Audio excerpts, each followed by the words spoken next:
皆さん、こんにちは。まっちゃんです。皆さん、今日は日本語でご挨拶しました。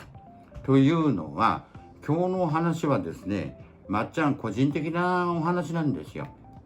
ですから、インターナショナルの世界中の皆さんに分かるようね、ごめんなさい。ちょっと風邪気味なもんですから、横文字じゃなくて、日本語でご挨拶をさせていただきました。皆さん、ここのとこめっきり寒くなりましたね。地球上の北半球にお住まいの皆さん、ね、もっともっと寒くなりますから、十分に、体の方では、健康にね、留意して、くれぐれも自分の体をご自愛くださいね。固い挨拶はこの辺にしまして。皆さんね、ここのとこね、テレビで特にニュースをつけますとね、もうほとんど熊に関してのね、ニュースが多いですよね。日本全国いろんなところで、あらゆるところで熊が目撃されてる、出没してると。怖いですよね。ただね、まっちゃんの場合は、今、現在、東北南部の福島県の、いわき市、ね、海端の町って言いますかね、近いところに位置する町なんですけれども、ですからあまりこの熊の出没に関しては心配しなかったんですけれども、それからあとまっちゃんのふるさとね、何回か話したことあると思いますけれども、浪江地区ね、浪江に関しましてもすぐもう海に近いところに位置する町ですので、熊の心配っていうのはあんまりしなかったんですけれども、ところがどっこい。皆さん参りました。怖いですね。もうまっちゃんもこのなんて言いますか、不安がですね、日に日に増加するようなね、状態なんですけれども、それで浪江町にも出没したんですよ、熊ね。それで分かりやすくね、口頭で説明しても皆さんね、分かんないと思いますので、略図を書いて貼っておきました。こちらがね、僕が書いたこれ略図なんですけれども、それで熊が出没した場所はここなんですよ。で、この情報って言いますとね、浪江町の方で熊マップって言いますかね、そういうものをなんて言うんですか、作りましてね、それに基づいての話ですから、信憑性のある、もう本当にね、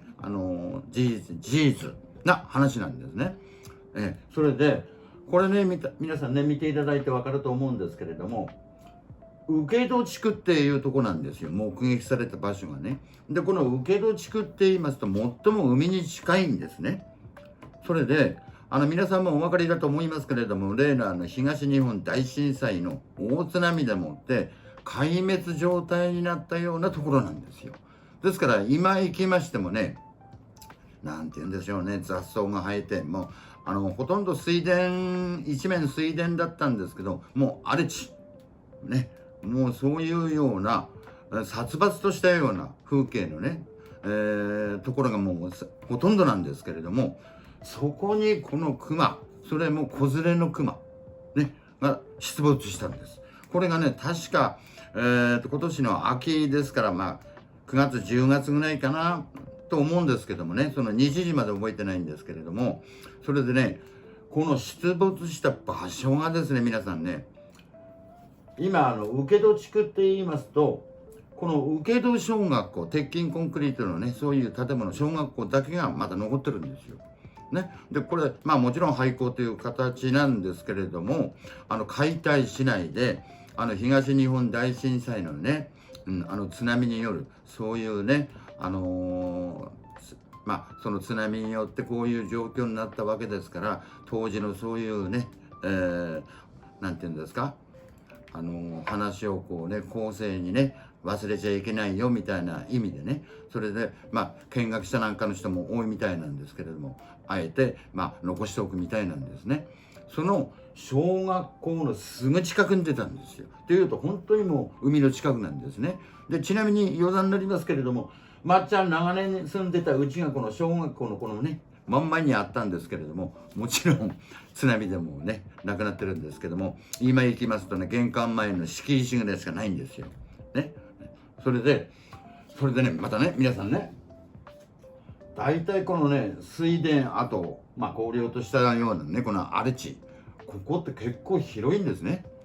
だいたい海からこちらに大平山って書きましたけども、ちょっとした山があるんですよ。海からこの大平山まではだいたい2キロぐらいザーッと荒地がこうね広がってるんですけども、でね、この大平山って言いましても山っていうような名前ついてますけれども、どっちかって言いますと雑木林が大きくなったような感じのものですね。もう森、そんな感じでしょうね。でだいたい3キロ四方ぐらいのちょっとしたそういう森なんですよ。でここに生息してるとしか考えられないんですよね、この熊の親子。それでね、2年ぐらい前もこの近辺で目撃されたような話あったんですね。隣町の双葉町ってあるんですけども、その双葉町の役場ね、もちろんなんていうんですか、業務の方は再開も何もしてませんけど、そのところにやはり熊が出たという例があるんですね。ですからおそらくこの大平山から双葉町すぐですからね、そっちの方までこの熊はねこうねなんていうんですか、餌をこう探しにね行ったんじゃないかと思うんですけどもね。はい、それでね、子熊がいるということはオスの熊もいるってことですよね、実際ね。父親と一緒だったかもしれませんけど、母親と一緒だったかもしれませんけれども、また父親もいると。あと一頭だけにこの子供も限られないですよね。何頭かいればやがてそれがだんだん大きくなりましてね、その頭数も増えると。ですからこれ怖いですよね。それでね、ちなみにこの浪江町の中心部、この辺にこうね町並みが広がってるんですけども、それから向こう大体西寄りの方ですね、4キロぐらいはやっぱり民家がこうね点在してたりね、山らしい山ってないんですよ。でその4キロ先になりますと阿武隈山系のその山脈、その阿武隈山系の山っていうわけじゃないと思いますけれども、山だらけ。福島県の県庁所在地の福島まではもう山だらけなんですよ。ですからその辺まではもう熊がね、だんだんこうなんていうんですか、餌がなくなりましてね、ブナの実がなんかこう極端にね、今年の場合はないとかなんとかこうテレビなんかでも言ってますけれども、やっぱりね生態系が狂ってんでしょうね。やはりその要因として夏暑かったでしょ。ですからそういうものも加味してるのかもしれませんけれども、生態系狂ってって思うんですよね。ですから話戻しますけれどもね、この浪江町中心部からだいたい西の方に4キロぐらいには熊がなんていうんですか、生活するような場所ってないと思うんですよ。もっと先の山に行かないとね。それなのになんでこの大平山、この雑木林の中に巣食ってんのか、これが不思議なんですよ。皆さんそう思いません？それでね、もう一つ私のね心配事があるのは、この熊出没の場所の他にこれね、前私がですね、私と言いますとまっちゃんちょっとね柄にもないですよね。前僕がですね鯉釣りの動画出しましたよね。鯉釣りの鯉が釣れる川がこの前田川ってこの辺にあるんですよね。これが問題なんです。それでもって鯉釣れる場所ってね一箇所だけなんですよ、僕が言ってるのは。この場所が問題なんですよね。なんでかっていうと、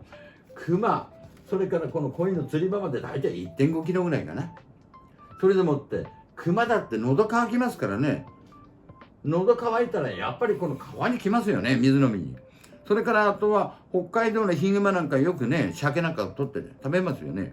鯉がとにかくこの土手の上から見てももうね見えるぐらいに大量の鯉泳いでるんですよ。ですから本当に食べ物なくなったらもうね魚を取って食うことも考えられますよね。ですからここ怖くてここのとこ行けないんですね。でちなみに動画撮った時は春なんですけども、頃はこの土手ね、この辺はもう冬にも大体長く伸びた雑草が枯れちゃいますので、そんなに長いその草っぱね、そういうのが草とかなかったんですよ。ただ夏にガ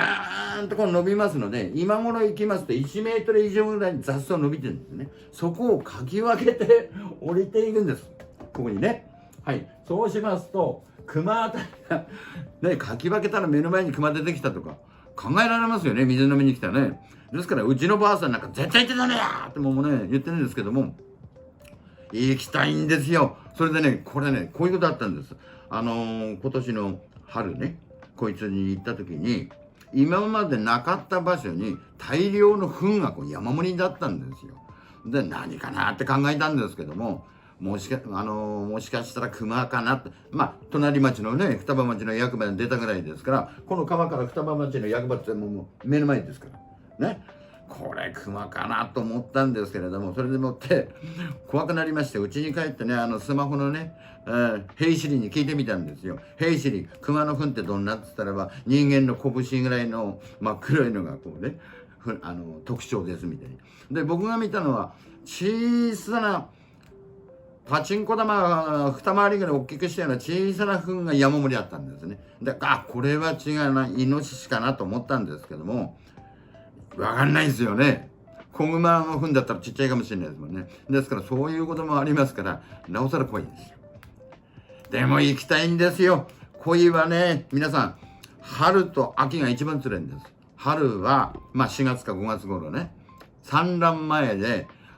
体力をつけないとまずいということで、どんどん食べますから、餌なんぼでも食べますから、いっぱい釣れるんですよ。あと、秋は、ね、熊と同じで冬眠までしないと思うんですけど、鯉って深場、寒いですから。ね、水とこう、深場に潜ってじーっとしてて餌を追わなくなるんですよ。冬場はね。ですから、その前に体力をつけようということで、今、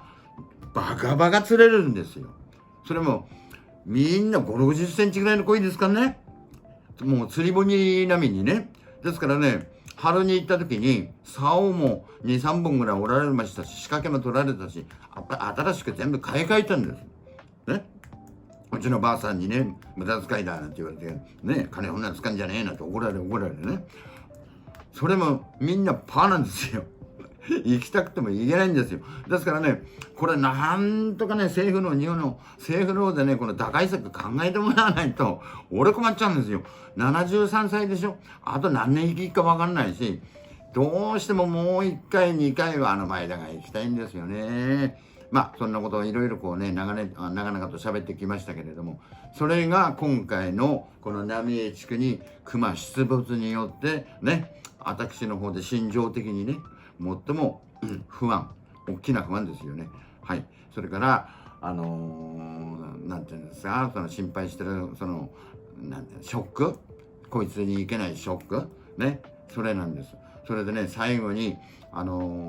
日本全国でね、熊の出没でもって、危害を加えられた、ね、皆さん、ね、亡くなられた方も、それから怪我をなされた方、たくさんいらっしゃいますよね。本当にお気の毒だと思います。で、特に亡くなられた方には、本当にね、心よりお悔やみ申し上げます。今日はこういうことで、はい、まっちゃんの独り言と言いますか、そういうようなお話でした。さようなら。